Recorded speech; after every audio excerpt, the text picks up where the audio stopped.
Hello, everyone, and welcome to the Dream Star Grand Prix 2025 Daily Series. We have made it. It is time to talk the finals of the Dream Star from Corkin Hall. A packed show, an interesting show with plenty to discuss. I am your host, as always, Scott E. Thank you for joining me. Thank you for all the support this week regarding the 5-star Joshi show. Like I said, in due time, I will be, uh, posting what is next and what that show will be, and so on and so forth. But I just wanted to thank you all for that support. Make sure you go check out that episode from Friday. It's the final time that episode will be in that form. Of course, available through Fight Game Media as well. We have plenty of plans moving forward in terms of what we're going to do, and it's content like this that is going to drive this channel forward. So, with that being said, let's get into it. Let's talk the final. I am recording this right after the show, right after the Dream Star ended, and we have so much to talk about. We are now building, we are now looking forward to Ryogoku Sumo Hall just over a month away. So much to discuss. A very interesting setup, a very interesting final. So much to ultimately break down. So much excitement coming out of this show. So let's get to it. It all starts at the very top. So, for what it's worth, Suri Yamaoka versus Rhea Seto had to be canceled as Rhea Seto unfortunately came down with COVID. She was not able to compete on the show. Suri Yamaoka gets her final win.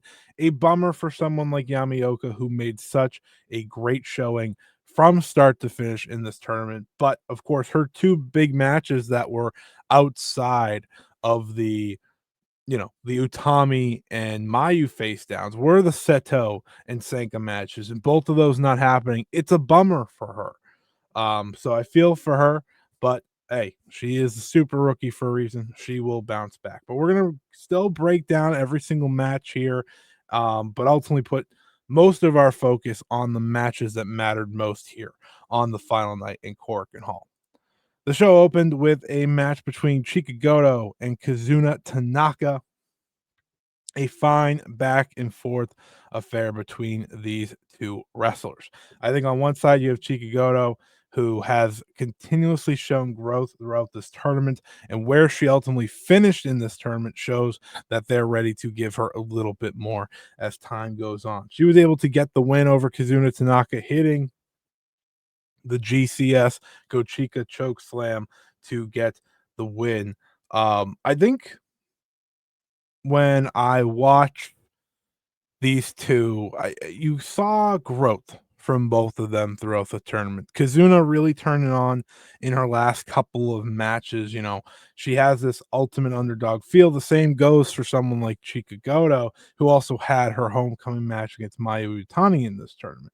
And I think, again, when you're looking at this tournament and the basis and the growth of each wrestler, these are the things you want to see. You want to see strides be made, even if it's a step or two or three, whatever it may be. As long as there's growth, that's a win. And that's what I feel like I saw in this match. This match was a case of two baby faces facing off, and it was a chance to see Go Chika, utilize her power, utilize her size that she has worked so much on, right? She's worked on muscling up and getting stronger and getting to utilize that to win against Kizuna, to win against her, and kind of in a dominant fashion was great to see. So this match was a fine opener. The crowd loves Go Chika, so that always helps. And Kizuna only ends up with one win on the entire tournament. It was more about giving Go Chika the strong finish here, which I'm all for because I think she has bigger things coming sooner. Kizuna will get her moment somewhere down the line. The next match we had was MIRAI versus Chanyota. This started the night of uh double countouts, teasing of countouts, draws, and such. I think for me, I've talked about this many times on this show, my feeling towards double countouts. I've never been a big fan of them. It doesn't matter who runs them. But what these two did before the double countouts was just lovely. It was everything I could have asked for from these two. Throwing shoulder to shoulder, running into each other as hard as they possibly can, throwing lariats, chops, forearms.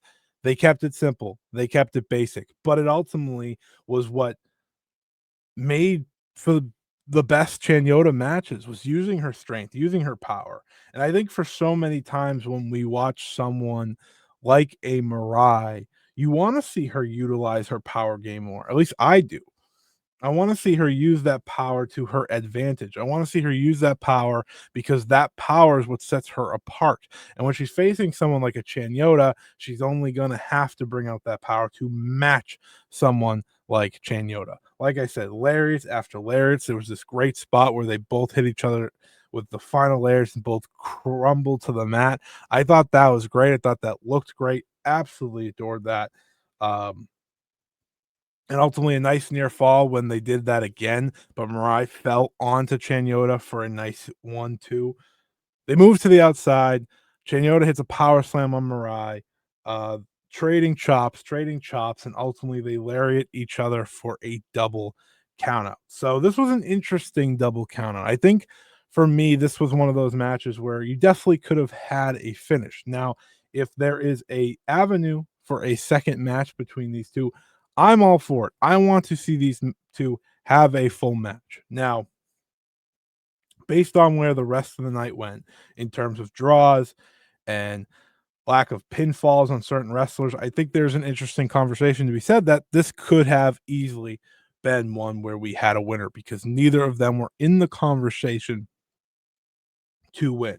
And ultimately, I just wanted to see a finish to the match because what we did get I loved so much. What we did get from these two was exactly what you would sign up to get from these two. So that was kind of my main takeaway from this match. I really enjoyed what they delivered. Would have loved to have a finish. Never liked the double count, but the way they did it, they just said, let's just run into each other.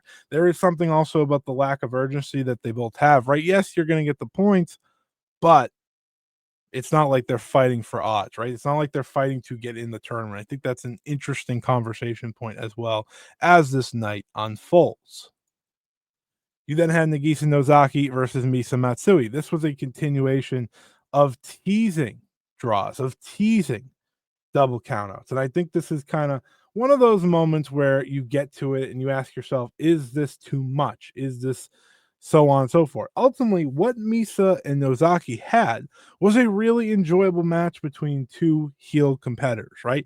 I think that's kind of all I was looking for out of a Nozaki, out of a Matsui, is can we make this fun? Can we make this enjoyable? I think Nozaki really had a nice little end to her tournament. I think Matsui had a solid tournament, though I have said before on these recordings, I would have loved it to be elevated a little bit more for what her skill set is. I think so many times she relied too much on heel work, and it would come back around and it would be fine because she could have a match like this that's really fun.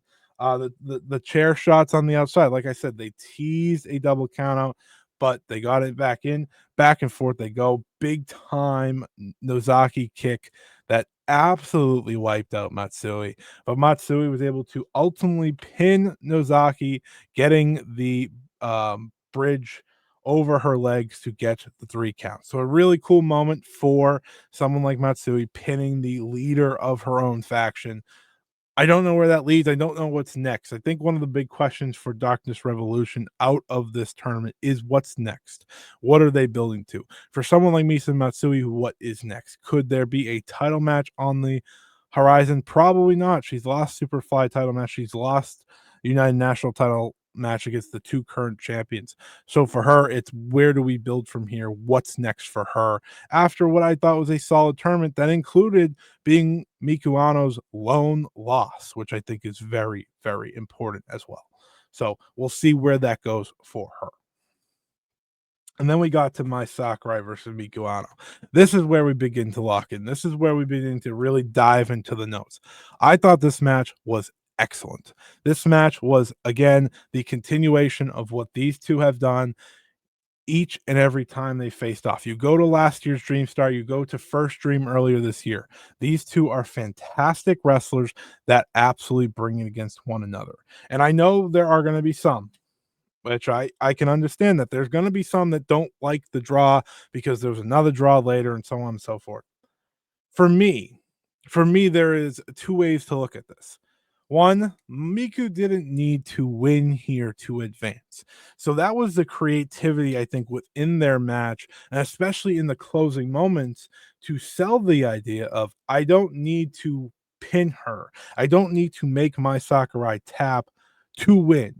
And that was kind of the story that this match you saw unfold, right? First off, it is a full out fight between two true rivals in Marigold. They have shown time and time again they have some of the best chemistry in the entire company, some of the most consistent chemistry in the entire company. And I think that's such an important part of what they've done. You take Utami and Mayu out of it, right? Because they have years of chemistry. And you look at the chemistry between two Marigold originals. It's these two. It is these two that have been counted on so many times and have stepped up so many times. And it's a case here where they did just that. My Sakurai, a fantastic wrestler who has only gotten better and better and better. And then there's Miku Aono, the story of this tournament, probably, arguably, maybe not even up for debate, the most consistent wrestler of Marigold's entire run, right? We have watched Marigold be the Miku Aono story. And this match, this show was the continuation of that. There is no wrestler they've gotten more behind than Miku Aono. I think a lot of people can kind of get cloudy because of like her 1 or 2 months of nothing early in the year after she lost the United National title. But soon after that, she was Nanae Takahashi's retirement opponent. And from there, we got to here. This match, like I said, was fantastic. This match, like I said, was everything you wanted Miku's top signature match of the tournament to be. You count on two wrestlers who have done it time and time again against one another, and they say, how can we tell another chapter of this story? So much of the story for me going into this was, could could the idea of this match be that Miku Aono finally overcomes my Sakurai? Or, as we saw here, is the story instead the continuation of their rivalry, but still managing to overcome her and show in the final minutes the dominant force to move on? I think both of those conversations are up for debate, but ultimately what these put together was in a fantastic tournament match. Miku Aono's ability to work the leg of her opponents by utilizing her kicks, utilizing the single leg crab, running big corner boot by Mai Sakurai comes right back around. They make it to the outside. Miku Aono with a big time penalty kick on the apron. Hits a floor suplex, which was pretty nasty. Mai Sakurai drags Miku to the sign. Always love when we go to that corked sign. Smashes her head off of that and gets the crowd pumped. When they get back into the ring, it's a superplex on Miku Aono, followed by a missile drop kick. She goes for the elbow drop, but is blocked. I always call that the Kairi spot. Kairi Hojo, when she used to hit the insane elbow, used to be absolutely destroyed by the way they would block that. That's kind of what Mai took here. We go to one of the many moves that Miku has utilized throughout this tournament that has been, again, that's the story of her matches. Is she's going to go to this move and this move and this move until she can get the win. She gets the clover leaf, which becomes a super struggle for Mai, and that really, for a moment, felt like the moment that Miku had this match. But no, they get back to the top rope after Mai Sakurai survives. She slaps Miku across the face, hits her with a headbutt, and attempts to go for a super Frankensteiner, but she is reversed. And I'm saying here at the time, I'm like, go for the super Styles Clash. My God, did she? She catches Mai full of confidence, full of strength, plants her on the ground, but a rope break for the near fall. She's able to grab the rope because they're so close to the rope just naturally. A buzzsaw kick from Miku Aono is not enough, but Mai Sakurai gets one final grasp one final gasp, I should say. Seatbelt for a nice near fall. German suplex by Miku, followed by Saito by Mai. Just back and forth these two go. And ultimately, Miku gets pure domination, hits a Rainmaker, hits a Buzzsaw, and as my Sakurai kind of attempts to get the STF as her final, I got nothing left. This is my only way to advance. Miku reverses it and puts her in a nasty STF where you can hear the bell counting down, right? For Miku, she's advancing no matter what. She doesn't need to win, but she has the visual of if this match had any more time, you are choking out. You are not going anywhere. You are not moving. The bell rings. My Sakurai is defeated, but not truly defeated. It is a draw. And Miku Aono advances to the final.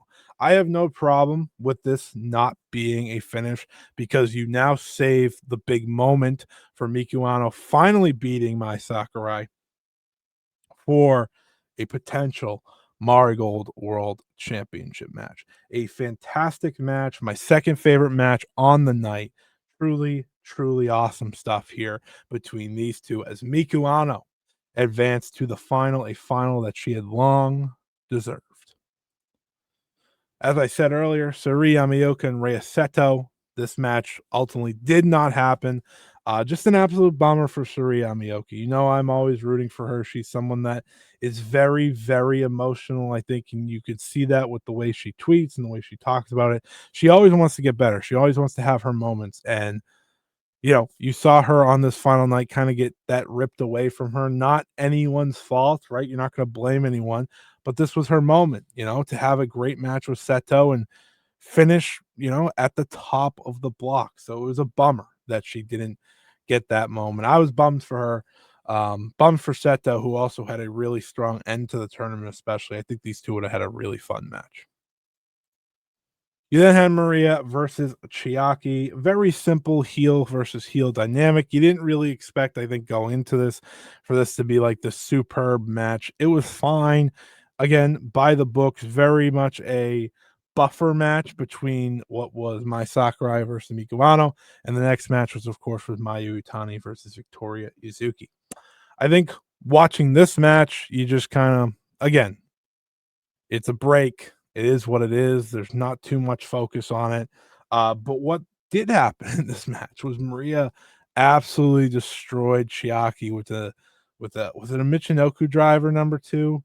Yeah, she dropped her right on her head. It was terrifying. It was nasty.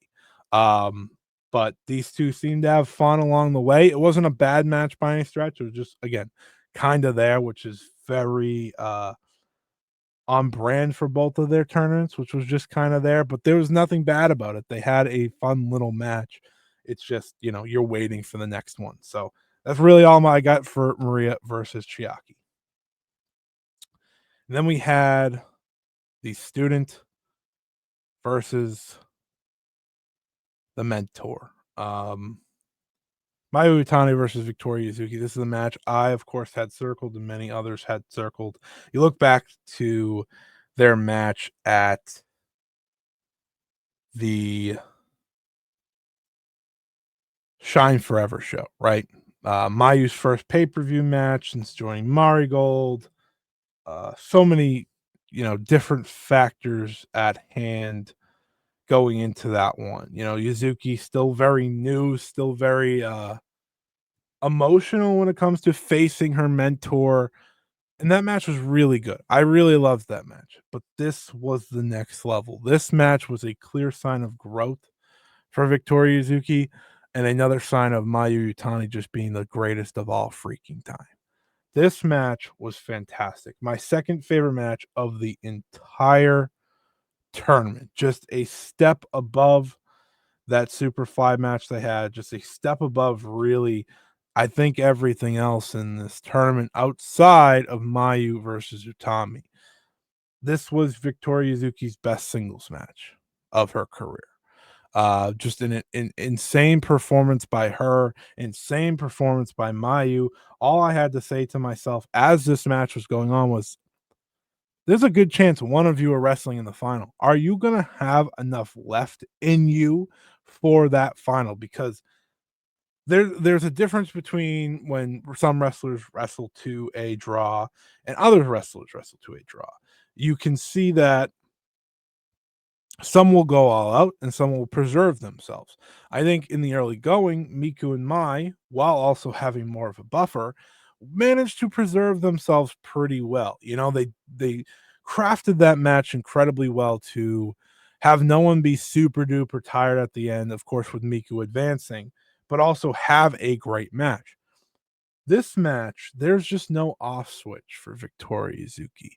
And Mayu Utani said, "Oh, I want to put on a show with my student. I want to put on a show with someone who I believe in." And that's what they did.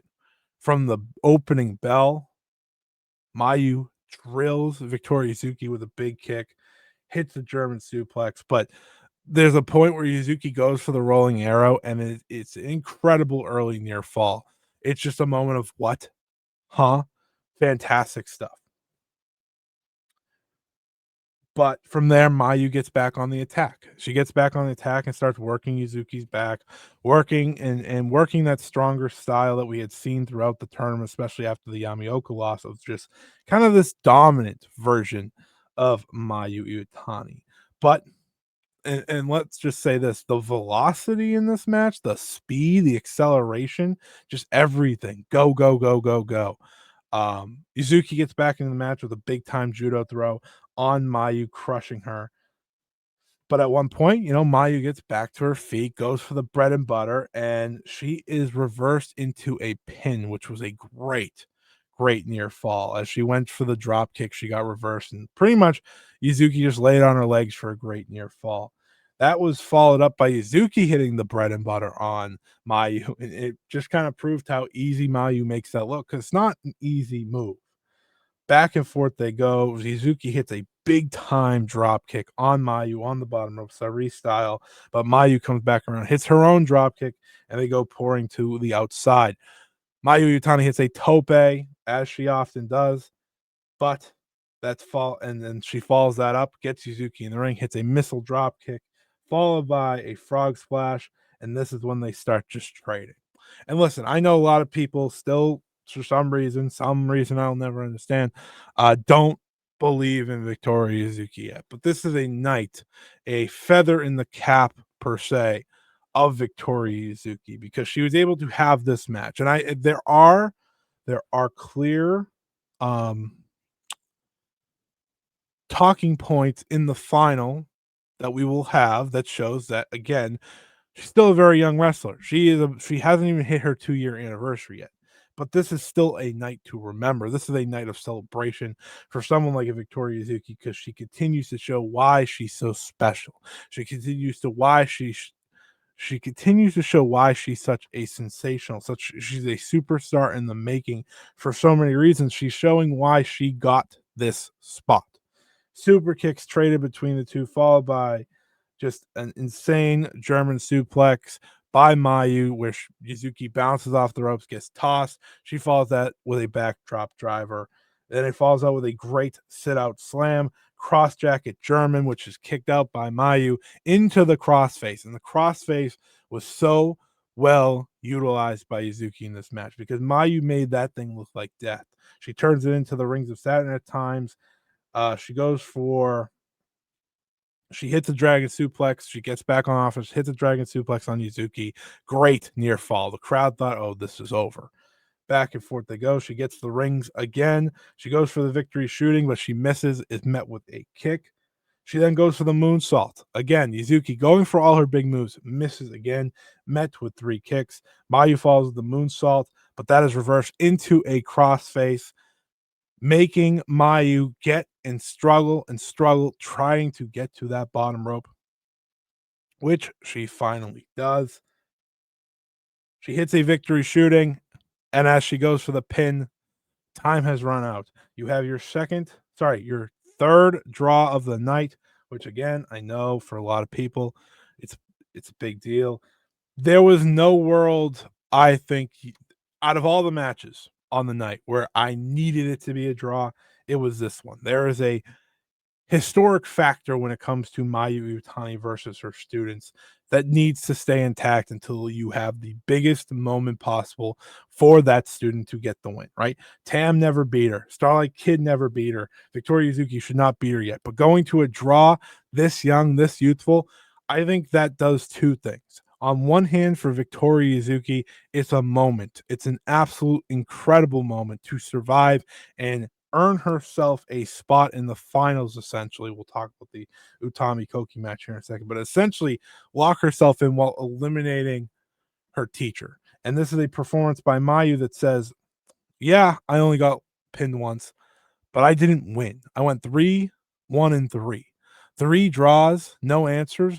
This is where I think we watch a switch flip in Mayu in Marigold in terms of win, win, win, win, win. Yes, she only has one loss, but she didn't walk out of this tournament a winner. And I think that's an interesting talking point for her moving forward. This match was truly fantastic, a truly incredible accomplishment, and one that very clearly left Yuzuki exhausted, which we'll talk about again in the final. But they left it all out there. You would have thought this was their final match of the tournament the way they did it.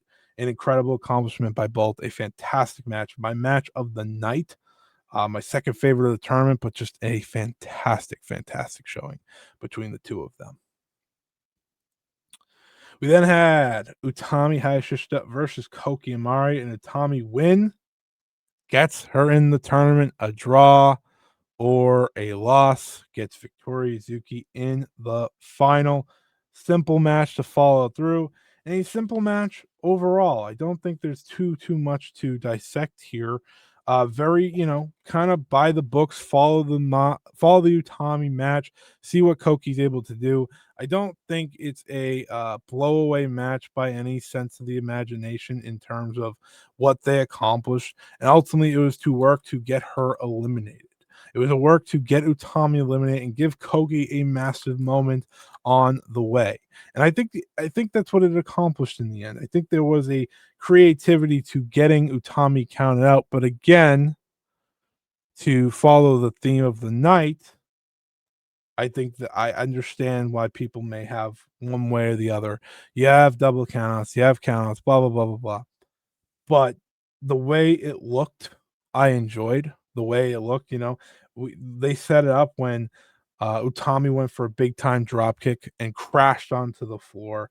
That set them both up, fighting on the outside, seeing Kouki continuously be smart, throwing Utami into the pole, and then booting her as she's trying to get into the ring to keep her out and get the victory to eliminate her. This match had its back and forth moments, Kouki went for the butterfly and missed. She got deadlift German, but was able to kick out. Utami went for the BT bomb, but was followed by a jackknife for a near fall. All these different things. And I think ultimately what the match was, it was fine. It wasn't bad by any stretch. One of Koki's better showings, quite frankly. But it also is following a match like Yuzuki versus Mayu that is so hard to follow, so difficult to follow, with the energy that followed through, with the interest that followed through.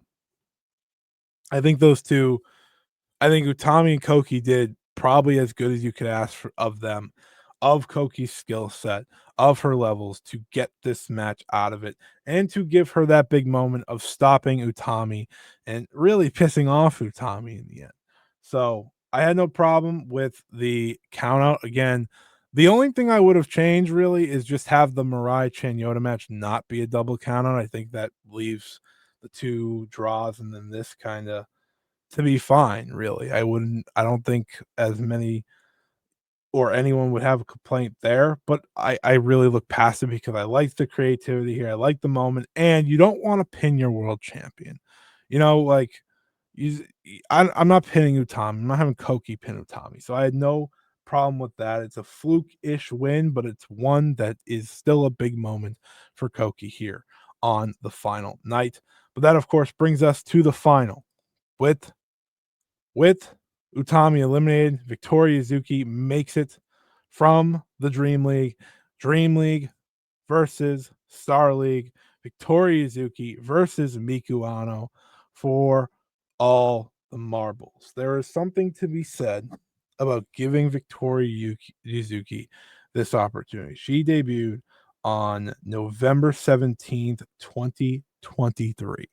Less than 2 years later, she stands in the final of a Grand Prix tournament the same night she fights her mentor in the best match of her career. And she's doing so as someone who's not going to win, but to prove she's ready for the big time. And I think a lot of people are going to walk away from this match saying, I expected this match to be this level, and Yuzuki was exhausted. Okay. Yuzuki was exhausted and you saw it, but she had so much heart, she had so much fight, she had so much passion. And I think there are, bits throughout the match you can nitpick. There was a lot of 1 second kickouts, a lot of fiery moments of getting quick pins, on a Styles Clash, things like that. But ultimately, I still really enjoyed this match because it illustrates the difficulty of this tournament. It illustrates the gruelingness of this tournament and what these two went through from start to finish. And that's what I want from a final, especially from a final that is set up like this. I think Victoria Yuzuki did an awesome job, an incredible job. She was my MVP of the tournament. And I thought she ended this show. This was her greatest night, plain and simple.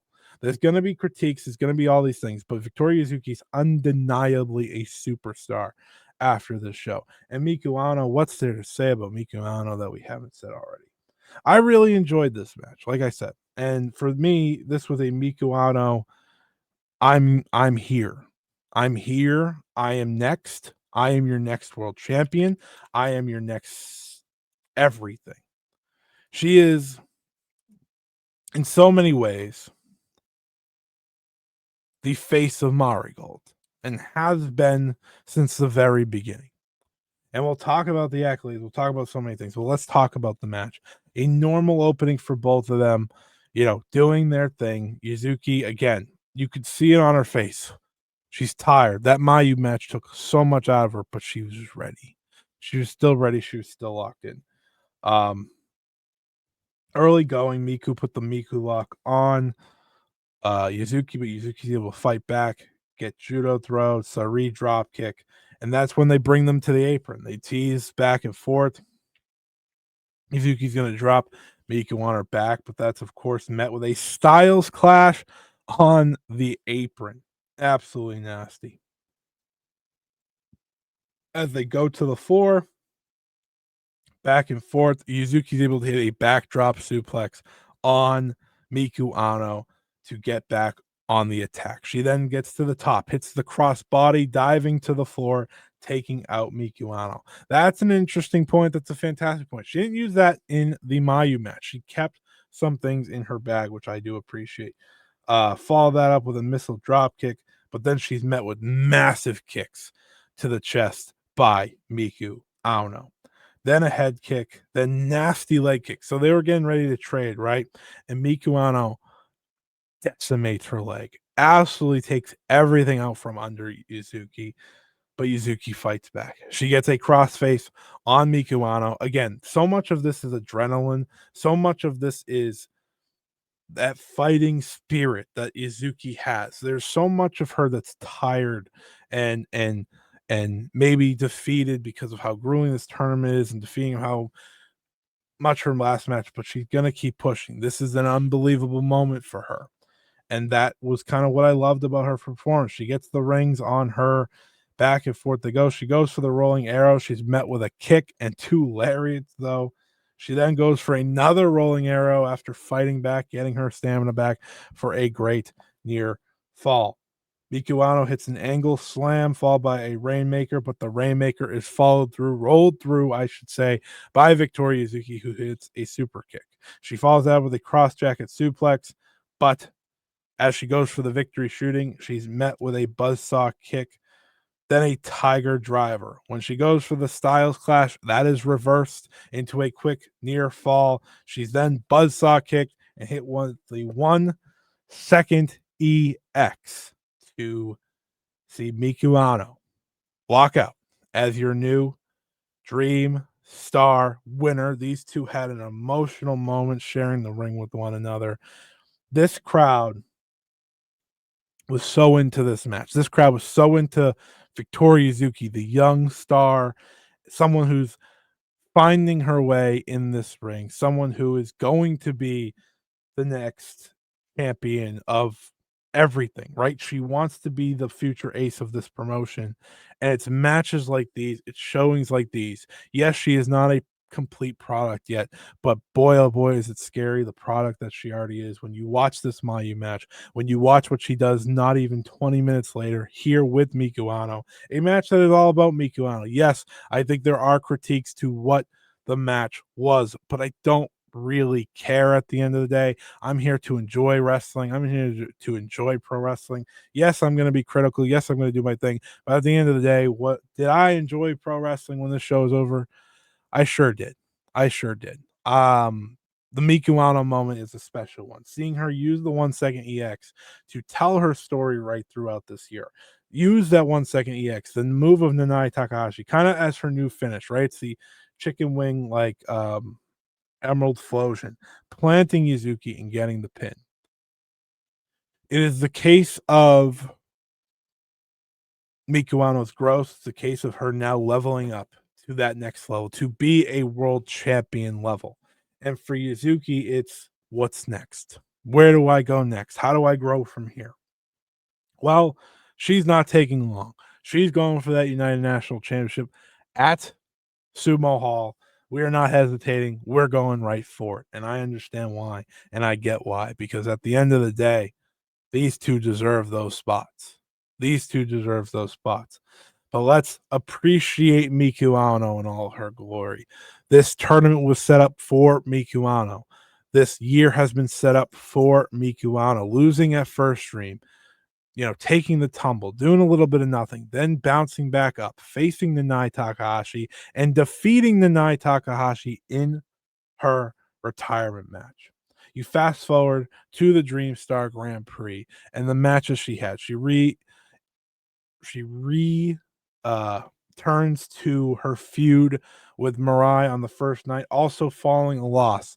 She has to then wait a month. She is 0-1-1. She is sitting there with one singular point while everyone else is stacking up. Sakurai stacking up all these different wrestlers, and she now has to go on a run. From there, she goes undefeated because sometimes you just want your winner to be dominant. You don't need to do the pomp and circumstance. She had a bad day to kick off the tournament, and then she became unbeatable from there forward.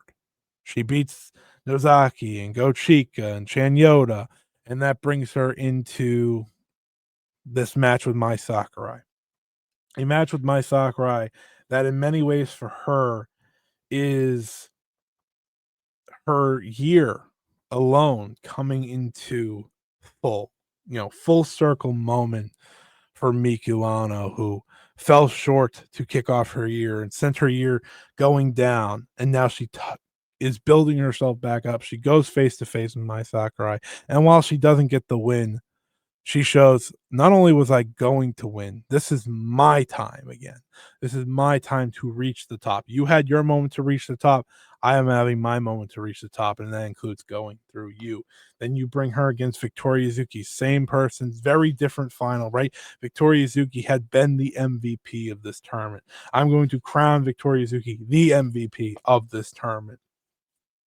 But at the same time, this was Miku Aono's tournament. She, I think, finished second for MVP. So, that's my point.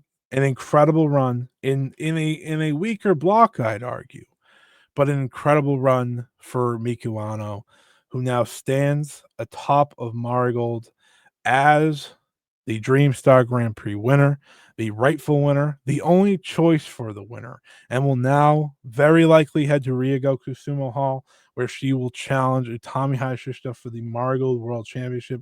And there is no question about it, should be the next Marigold World Champion. In her first 18 months here in Marigold, she has been the inaugural United National Champion. She retired Nanae Takahashi. She has now won the 2025 Dream Star Grand Prix to close that all out in the main event of Sumo Hall, winning the Marigold World Championship. That is the ultimate sign of this is our face. This is our top dog. And I think that's where we're going. Yuzuki's got to be proud. She needs to be proud of this night. And I think everyone's got to be proud. Her, Yamioka, you know, those two especially, right? Those two are the future. And I know Yamioka, you saw the tears in her eyes. You know, she didn't get an award at the end of this tournament or anything. She's got to be proud of what she accomplished. You want these wrestlers to gain confidence through these tournaments, especially a roster like this that is still so youthful, that is still so new, that is still learning. That's what you want. And with someone like a Miku Aono rising to the top the way she has, how quickly she has, that's someone to aspire to be, right? And I think that's kind of the beauty of this story and the beauty of where we're going. Miku Aono is 100% the next person that I believe should be the world champion of Marigold. And I'm super excited to see what that looks like. Like I said, I absolutely love this match, or this show, I should say. I absolutely loved the accomplishments of what this tournament nailed. And yeah, I just loved everything about it. So before we get out of here, let's look at the MVP race and such before we go. My match of the tournament officially, Utami Hayashishita versus Mayu Utani. I don't think that was up to much debate. That was my favorite tournament match of tournament season. You had Victoria Yuzuki finishing as my MVP at 3.63. Then you had Miku Aono at 3.50. Mayu Utani finishes in third at 3.39. But that's it. Victoria Yuzuki is the MVP. Coming in second, Miku Aono is your champion. A fantastic run, a fantastic accomplishment by everyone involved, and overall, just a fantastic tournament. I absolutely loved it. I absolutely love what this accomplished. I'm super excited to see where we go now as we build to Ryogoku Sumo Hall. So, with that, everyone, I thank you for listening to each and every one of this Dream Star series. It's been a pleasure to bring this each and every single show that they had. I hope you enjoyed it, and I hope you're locked in for the next step of this YouTube channel of me creating content. We have so much coming up. This was the start. We're going to consider this the official start of what's next, where we're going. I saw the comments on the podcast. I'm going to get back to them. Busy couple of days. I got a busy life, but thank you so much to everyone. The Dream Star Grand Prix in the end was a success. Miku Aono stands tall. That's what it's all about. That's what I love to see. Victoria Yuzuki is elevated like you wouldn't believe. That's what it's all about. You want those two to gain so much from this tournament, and now all roads lead in the Marigold world to Ryogoku Sumo Hall next month, which I cannot wait for. So thank you everyone for listening. Thank you everyone for joining me. And let's close out this show with Miku Aono standing tall. Your Dream Star 2025 winner, brilliant future, and potentially the next Marigold World Champion. Thank you, everyone, for listening. Thank you, everyone, for joining me. We'll be back this week with more content. Just wait and see what we got in store. I'm cooking up ideas. Watch for the YouTube channel. Watch for the posts and such. We'll be making posts as time goes on. Thank you, everyone, for listening. And until next time, so long. See you later. Bye-bye.